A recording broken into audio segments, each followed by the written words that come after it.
Ora, seja bem-vindo à segunda parte da Conversa Improvável. Como sabe, temos estado a falar com o engenheiro Fernando Santo sobre os problemas na habitação e a melhor forma de os ultrapassar. Fernando, na primeira parte dizia que o Fernando tem estado a falar sobre estes números, sobre estas questões há muito tempo. Vamos prosseguir a nossa análise? O lobby da construção. Se houvesse verdadeiramente um lobby da construção em Portugal, não teria havido aquilo que a Troika me obrigou foi, com investimento público, de obras públicas, zero. Até o túnel Do Marão. do Marão Ficou foi parado a meio. congelado. Depois foi, pagaram uma pipa de massa, que é o verdade. termo, para depois recomeçar. Tudo que era investimento público parou. O privado, como se vê, parou. Sim. E agora a pergunta seguinte é, então mas as empresas foram fazer o quê? Bem, uma grande parte fecharam.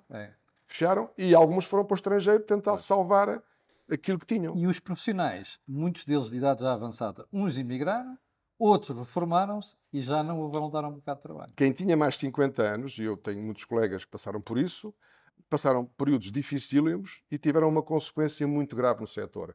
É que esse grupo dos últimos 10, 15 anos profissionais são os que ensinam os mais novos. Exatamente. E esses foram à vida.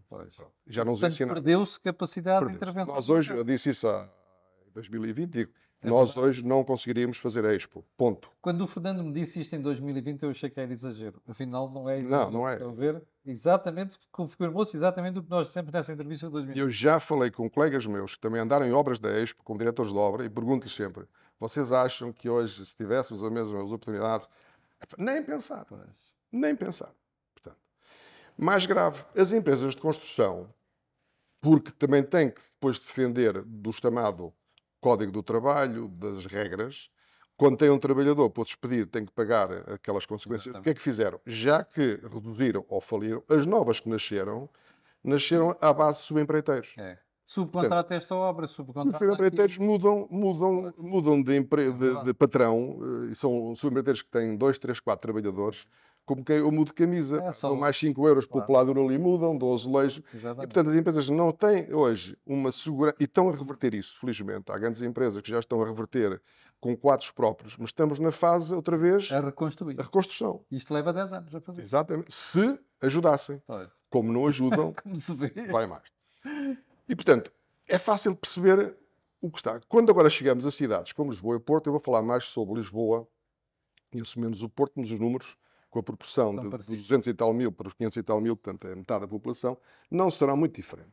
Dizem, Lisboa, como eu ouço muitas vezes, Lisboa perdeu população na última década e a culpa é dos turistas e assim, o alojamento local, a conversa toda. Eu digo assim, desculpem lá, mas também andam distraídos seguramente ou não querem saber. Não é melhor do que irmos aos números para tirar a prova dos nós. A população de Lisboa, em 1930, portanto há 90 anos, eram 591 mil habitantes, mais do que é hoje, mais. Mais do que é hoje. Sim. Atingimos o pico de 1981, portanto com as pessoas que vinham das ex-colónias, atingimos 807 mil habitantes. 900, sim. Atualmente, a partir daí foi sempre em perda, até chegarmos às 545 pessoas residentes. Portanto, perdemos 260 mil habitantes. Ou seja, o que nós estamos a ver hoje é que Lisboa tem menos habitantes do que em 1930. Sim. Imagine só. E, portanto, quando vem dizer que os últimos 10 anos é que é culpa disto, porque houve a lei das rendas da Cristo, e depois veio os turistas, e depois, só por má fé, não vejo outra palavra para dizer, ou por má fé, ideológica, ou por um condicionamento ideológico, que faz com que a pessoa não pense, mas diz aquilo que convém dizer para alimentar o sistema. Exatamente. E depois, quando falamos, e ouvimos falar que a culpa é dos fundos imobiliários, eu devo dizer que os fundos imobiliários têm investido muito pouco na habitação. Porquê? Porque a habitação tem taxas de rendimento muito baixas para arrendamento. E mais, como tem estes riscos todos, os fundos imobiliários investem essencialmente em comércio e escritórios. Ora bem. Que têm taxas de rendimento acima dos 6%, enquanto a habitação está geralmente abaixo dos 4%. Pois, 3, 2, 3. Bom, isto é fácil de perceber. Sim. E quando acaba uma empresa, sai, ninguém vai ficar a viver no escritório. Agora, há uma coisa que é importante dizer em Lisboa e no Porto também, que é a quantidade de escritórios que existem em edifícios de habitação. Pois. Porque nos anos 90 e nos anos 80, quando mataram o mercado de habitação, de arrendamento, com o congelamento das rendas, o que é que muita gente fez? Converteu passou aquelas habitações para arrendar a escritórios. E dos 4 milhões de metros quadrados que Lisboa tem de escritórios, nós temos para aí 80%, segundo indicações que recebia aqui há uns 4 anos do vereador Manuel Salgado, estavam escritórios de edifícios de habitação. 80%. Pronto. Não é em metros quadrados, é em número. Sim, claro. São frações de 100. Sim. Muitos são do Estado e muitos edifícios são serviços públicos. Ainda é. Bem, não vi esta conversa em cima desta preocupação. Mas depois vi uma conversa que me preocupou mais, porque eu não sou de direita nem de esquerda, porque não consigo classificar as coisas. Penso, e há coisas que eu aplaudo de uns que vêm da esquerda, outros aplaudo bem da direita, e há coisas que eu critico vindo dos dois lados. Agora, há uma coisa que me preocupa. Há um grupo, o grupo que neste momento etário e social pior vive em termos habitacionais são as pessoas idosas com mais de 80 anos que vivem em casas que tiveram as rendas congeladas há 40, 50 anos, E que ninguém sobra. sem elevador, Pois. que estão presas em casa, não podem sair porque não conseguem descer 4 pisos, nem 3, nem 2, né? E esses mereciam uma atenção especial para um programa que diz assim, olha, na fase final da vossa vida, seja 10, 20, 15 anos, vão ter um tratamento semelhante ao que fizemos às pessoas que viviam nas barracas nos anos 90. Vamos arranjar aqui um programa público. E negociavam isto com os senhorios, com as câmaras, para termos, por um lado, a reabilitação daqueles edifícios, colocados no mercado, e as pessoas numa construção digna. A EIPOL fez isso em várias transferências de pessoas que fez do Martim Muniz e de partes da cidade de Lisboa para a habitação social que construiu-se na altura em telheiras. Sim. E que pela primeira vez havia pessoas que confrontavam-se com uma casa nova e com uma casa de banho e com uma cozinha. Quer dizer, Sim. estas pessoas, qual foi o prémio que tiveram para além do prémio da renda congelada? Agora têm a prisão perpétua porque a renda fica congelada para a vida. Quer dizer, eu acho que isto é de uma insensibilidade, de uma falta de humanismo que me agride. Porque uma coisa é uma coisa, outra coisa é outra coisa. Uma coisa é um jovem que não tem habitação em Lisboa e tem que ir viver para 50 km. Outra coisa são pessoas que vivem na Almirante Reis, que vivem para aí, e no Porto a mesma coisa, em condições péssimas, com redes de águas, de esgotos miseráveis, porque não tiveram obras durante 50 anos. E esses não têm o direito de ter uma política pública de atenção. Nada disto foi contido. E, portanto, nós chegamos a esta fase e pergunto se as medidas que apareceram têm alguma coisa a ver com isso. Não, as medidas que apareceram foi, e estou de acordo com o Presidente da República, uma lei chamada Lei de Cartaz, um anúncio, porque ninguém pensou no assunto durante os últimos 10 anos. Eu já estou a dizer nos últimos 20. Sim. Mas o Sr. Primeiro-Ministro António Costa e o Sr. Ministro das Finanças, Fernando Medina, estavam na Câmara de Lisboa e decidiram extinguir a EIPOL em 2013. É verdade.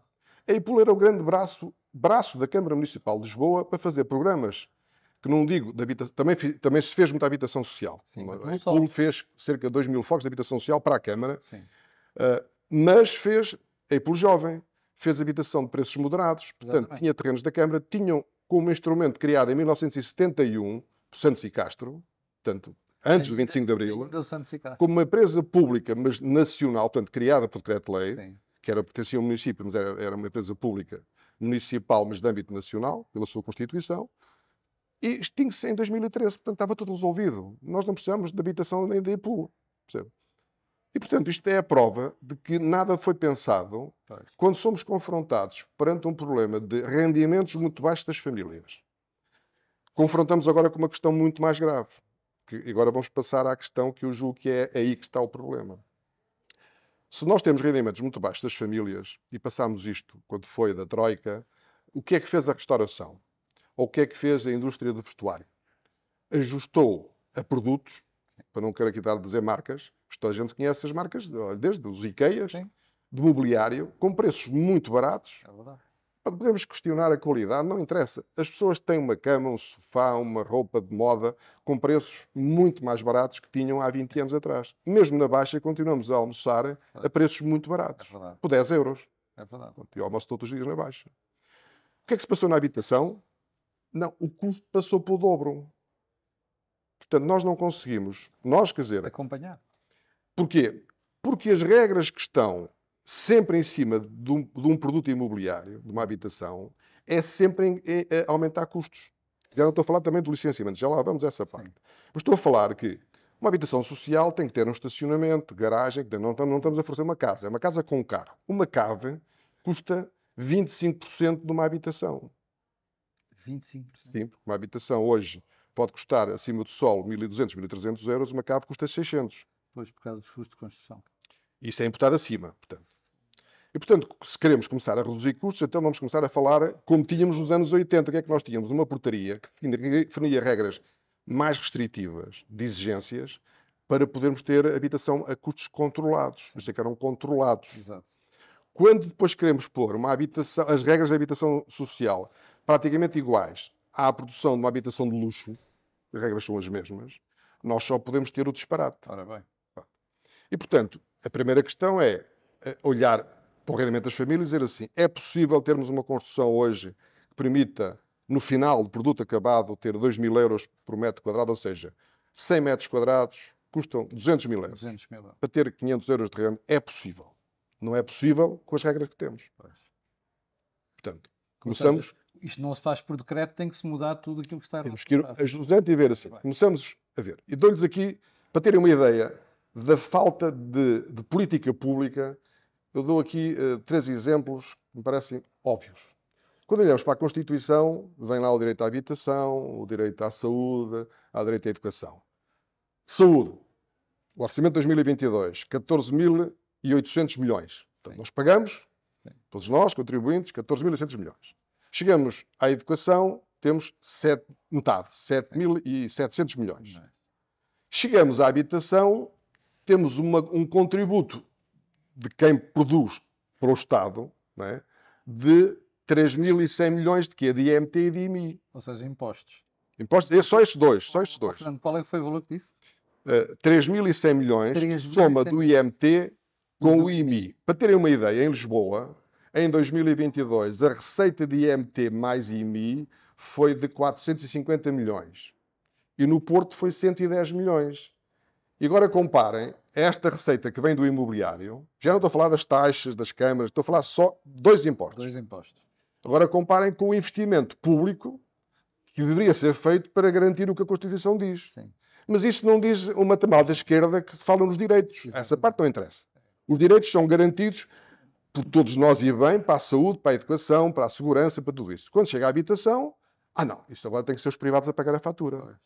Pagam os impostos e ainda tem que resolver o problema social como senhorios, como proprietários, no que quer que seja. Portanto, o Estado tem a obrigação constitucional de fornecer habitação a quem necessita, e depois podemos pôr o patamar acima, que é apoios para aquilo que são preços moderados, aqueles com alguma ajuda, como nós falamos nas cooperativas. Exato. As cooperativas económicas, as cooperativas de habitação económica, são aquelas cooperativas em que o Estado reduz o IVA, dá melhores condições e, portanto, com uma ajuda as pessoas autonomizam-se, que é isso que se pretende. E foi assim que fizemos muita habitação de cooperativas nos anos 80, com o INH. Eu andei envolvido em muitas delas, como diretor técnico de algumas, de pessoas que eram trabalhadores de fábricas, portanto, pessoas que conseguiram ter uma casa. E conseguiram casas ali aqui na zona da Amadora, fantásticas, com ganho em empenhamento e com um bocadinho de ajuda, as pessoas vão lá.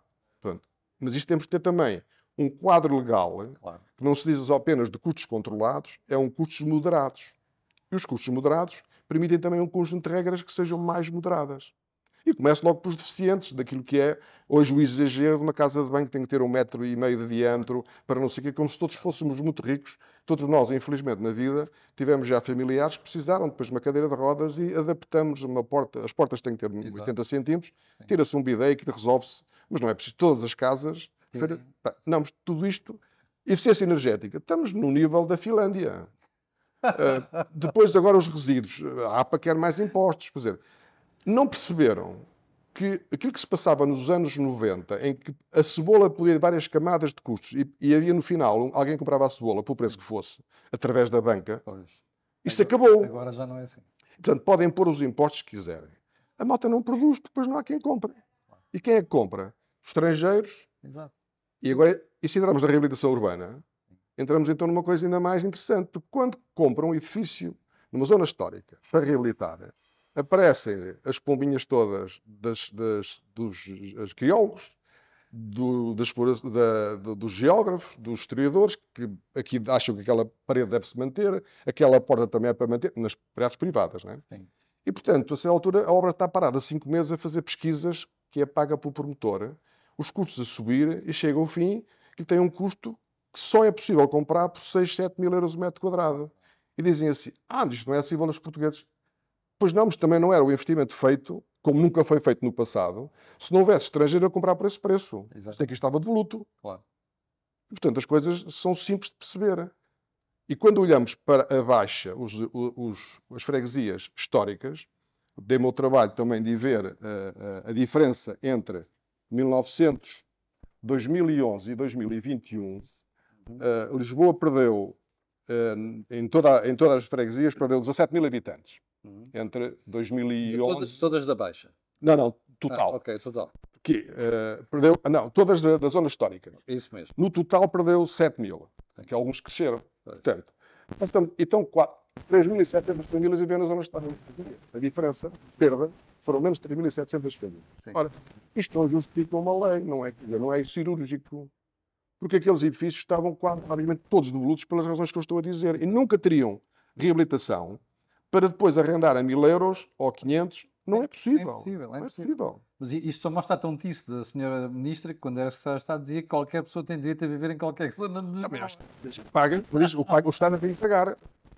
Mas eu não quero pagar isso porque nós podemos, com 1 milhão de euros, se puser fazer 20 habitações em vez de 10, eu prefiro fazer as 20, mas tenho que dizer habitações dignas, sim, em condições... Sem luxo? Como fazem os franceses. Eu visitei muita habitação social em França, nos anos 90.